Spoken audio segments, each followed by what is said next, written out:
My students are worried about, you know, getting their next meal, and their families are worried about healthcare access, and our neighbors are worried about the next big storm is going to decimate their house or increase their insurance rate.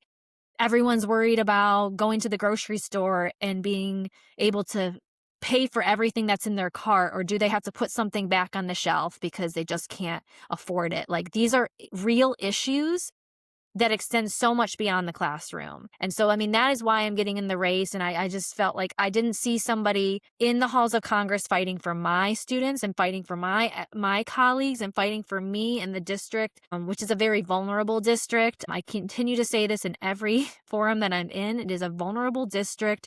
It goes very far out into the coast, and we need to protect people. And I do that every day. I fight for our most vulnerable children. I am a special education teacher.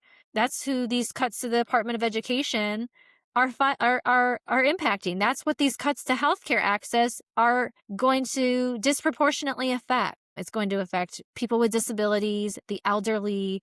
Some of my students are not cared for by their mom or their dad. They're cared for by an older aunt or uncle or grandparent. And so it's like all these issues that people are just not thinking. They might have good intentions with policy that gets passed, but what's the impact? What's the impact that ends up living out?